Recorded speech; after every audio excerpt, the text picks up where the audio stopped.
How are we doing, guys? Welcome to DT's Daily. We are back for another week and I hope every single one of you have had a really good weekend. Now, to start off today's show, some sad news. Former Liverpool, Spurs and England goalkeeper Ray Clemence passed away over the weekend. Next piece of news involves Marcus Rashford and Mason Greenwood and certain comments by the media. And the last piece of news involves Arsenal because Gilberto Silva has said that Arsenal need to go all out to buy Jack Grealish. I represent my fucking self. How we doing, guys? Welcome to DT's Daily. That's right.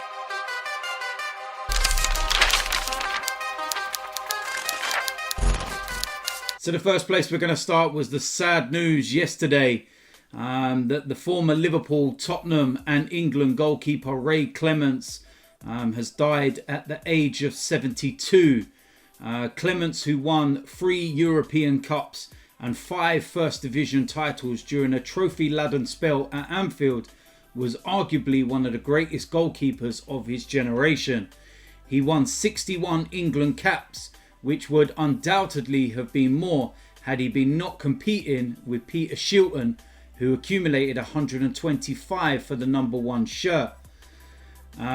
Clemence began his career at Scunthorpe United in 1966, making 46 appearances before Liverpool manager Bill Shankly bought the 18-year-old for £18,000 in June 1967. He had to bide his time before finally replacing Tommy Lawrence on a permanent basis during the 1969 and 1970 campaign. Ray Clemence went on to make an incredible 665 appearances for Liverpool, winning 5 league titles, 3 European Cups, 2 UEFA Cups, the European Super Cup, an FA Cup and a League Cup. He played 336 games without missing a single match from September 1972 until March 1978. That is one hell of a statistic, that. That is mad. He moved to Tottenham for £300,000. He made his league debut against Middlesbrough in 1981 and went on to play over 300 times for the London club. He of course also was a goalkeeping coach for England, and he was under 4 different managers for England, and one of them was Sven-Göran Eriksson, and he has briefly said that I'm really sorry for him and his family. As a player, he was one of the best ever. To work with him was fantastic. So yeah, look, unbelievable goalkeeper. Before a lot of our times, even myself. But I obviously know about Ray Clemence and have seen many videos of him. And it's not about him once playing for Tottenham or anything like that. This is an incredible goalkeeper, an incredible human being and footballer. And you look at all the achievements, the trophies and everything he won. The European Cups, the league titles, FA Cup, Super Cup, League Cup. He's won it all. Literally won it all in domestic football. Over 1,000 games. Incredible. You think of the consecutive matches that he played in as well. Unbelievable. What a career he has had. And really, really sad news to hear of his passing. And all I can do is pass on my condolences to his family and his loved ones and friends and everybody else. And what an unbelievable goalkeeper. Unbelievable. And I don't think you will see many goalkeepers as good as him, even in the modern day. So yeah, Ray Clemence, rest in peace. Next piece of news, and this involves Marcus Rashford and Mason Greenwood. And I'll start with Mason Greenwood first of all, because it was comments in the Daily Mirror over the course of the weekend. And the headline was very clear. Manchester United fear Mason Greenwood could throw his career away like Ravel Morrison. Now, for all of you who don't know about Ravel Morrison, unbelievable talent. I know Ravel. I've actually been involved in a charity match with him. He is phenomenal. His ability and what he can do with a ball is just staggering. He was in the same setup as Paul Pogba when he came through the youth ranks at Manchester United. And if you ask all of the main players at Manchester United at that time, and even Rio Ferdinand, they all said the player was Ravel Morrison. He was the one, the standout player, not Pogba or anyone else. It was Ravel Morrison. But obviously, he made mistakes and it hasn't worked out for him. And you can say that he's thrown away his career. He is still playing professional football, but he could have had an unbelievable career at the top end of the game. But yeah, this about Mason Greenwood. They're saying that he could throw away his career. And it seems to be a bit of a media witch hunt on Mason Greenwood. And I'm going to stick up for him now because he made a mistake when he was on, international duty. And we all saw what happened with Phil Foden and everything else. He made a mistake. It's fine. Criticise him, punish him for what he's done wrong. But all of these other things, and they're making out that, he doesn't turn up to training on time. He's not going to sleep. He's got the wrong attitude and everything else. And apparently, there's officials at Manchester United that have said this. Now, Rio Ferdinand came out and tweeted that he would like to know who the officials are that told them this. Please, somebody, because as far as anybody's concerned at Manchester United, it's a pack of lies. So if somebody's at Manchester United actually saying this, then they're lying. And it's not great at all. And again, it just stinks from the media. And you wonder why now fan cams are getting bigger and growing, and fans are taking to those more than the mainstream media. Because the mainstream media, absolutely diabolical. And that report is just a shambles. And then also over the weekend was a report by the Daily Mail. We'll know about the Daily Mail. Raheem Sterling knows all about the Daily Mail. And they've gone with the headline. What a result.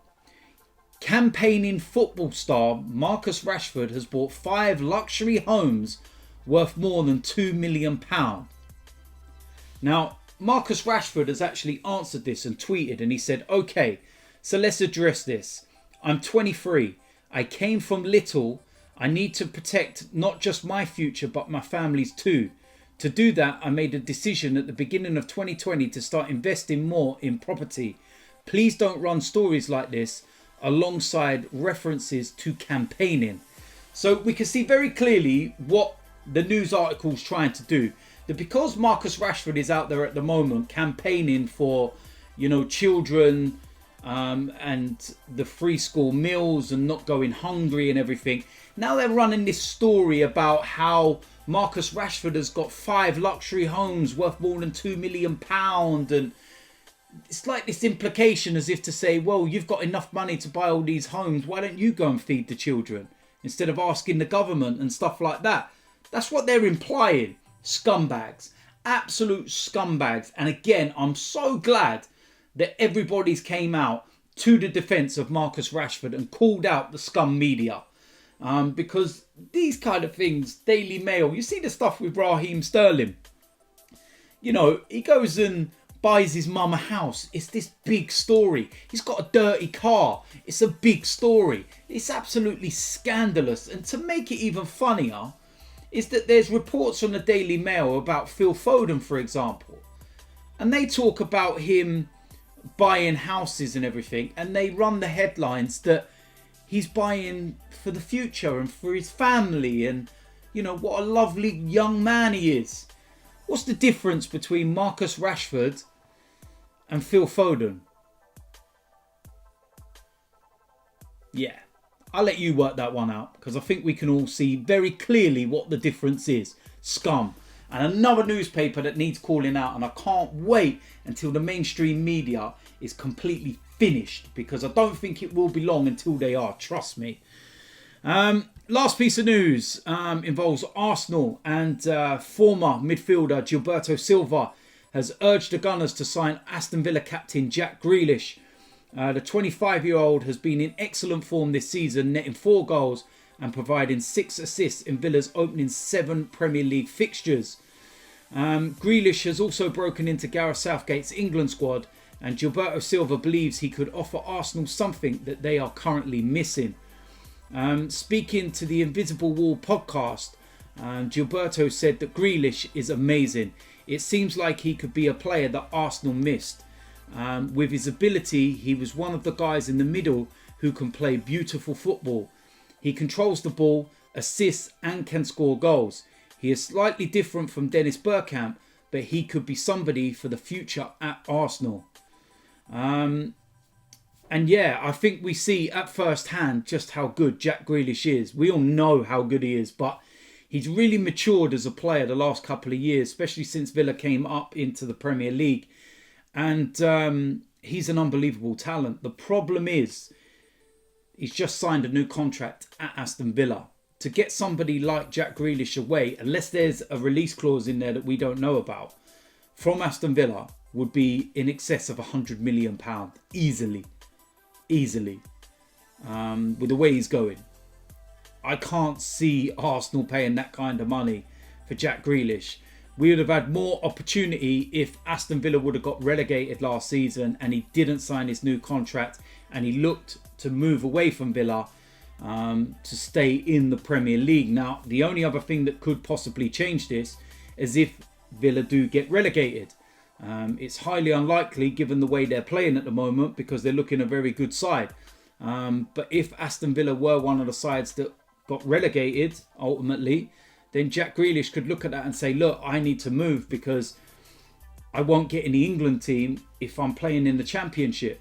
So that's one of the issues maybe. So very, very interesting and high praise from somebody very, very highly thought of at Arsenal and has won a hell of a lot at the club in Gilberto Silva, and somebody that's been part of that midfield and knows what it takes to be a part of this Arsenal team and to be a winner. So very high praise for Jack Grealish, but I just don't think that one will happen, but you never know.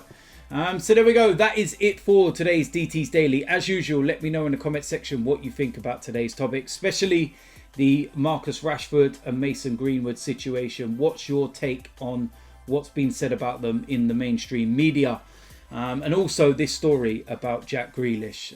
If you're new around here, hit the subscribe button, smash a like on this video, and I'll see you lot soon. I'm out of here.